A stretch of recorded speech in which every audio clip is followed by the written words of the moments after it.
Very, very sensitive subject. Heard on the news yesterday that the Prodigy's Flint passed away. Tragic, tragic news. Big, big shock. Keith is from Braintree originally and lived, which is not too far from where I'm living right now, and lived in Great Dunmow, which is literally just up the road, really. So yeah, followed Prodigy in the 90s. I remember Outer Space song in the 90s. That's my first recollection of Prodigy. I was working in the bakery at the time. Keith was 49 when he passed away. I don't think they know the actual cause yet, but the speculation that it could have taken his own life. And then when I'd done a bit of research last night, it appears that he did have depression, which makes sense. Keith was 49 and I'm 45, so just a bit younger than Keith, but I can relate to depression and feelings of wanting to actually end my life, you know. And how I got out of that feeling like that trap of being depressed and wanting to end my life, was to clean my life up, really, which meant getting rid of alcohol, caffeine, coffee, everyday tea, stimulants, nicotine, etc. And I found that by cleaning my life up,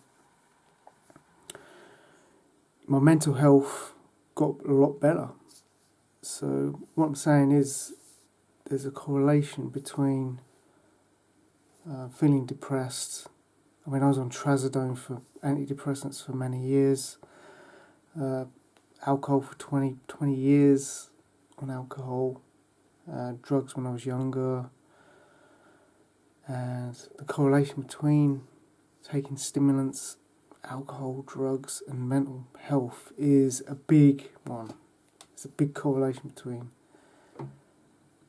feeling depressed, anxious, not having anything to live for, kind of thing. It really does correlate to, you know, your mental health. Taking drugs and alcohol, caffeine as well. So what am I saying here? And what I'm saying here is that it's tragic that, you know, someone takes their own life in the prime of their life, really. 49, that's very young. I had a history of depression.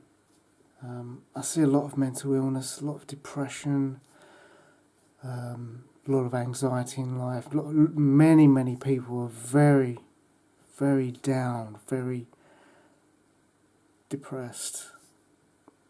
And if I can help someone, because, you know, I was in that situation, I can relate to how that person is feeling, because for many years I was on antidepressants. I was, you know, couldn't enjoy life. How can I put it? I know that feeling of just being empty, just waking up in the morning and thinking, I just don't want to be here. I just don't want to be here anymore. I cannot take living anymore. I mean, that's the whole reason I was drinking alcohol, you know, because I just couldn't bear to be alive. It's a horrible, horrible feeling. It's unbearable. It can get unbearable. The feeling can get unbearable. And you do feel as though, you know, the only way out is to kind of, you know, end your life. And I've been there, you know, and made that decision. But I didn't do it, and I'm still here, and I got into nutrition in 2010, and I made that connection with what you put in your body and how you feel. So started looking into, you know, how animal proteins make you feel, eggs, cheese, meat, you know, the whole dairy, fish, and how those animal products make you feel not good. You don't feel good on them products. You just, you know, humans are not designed to eat animal proteins. it's a simple fact. If you look at the science, it's a simple fact. Look at our nearest cousins, the apes. They don't eat meat.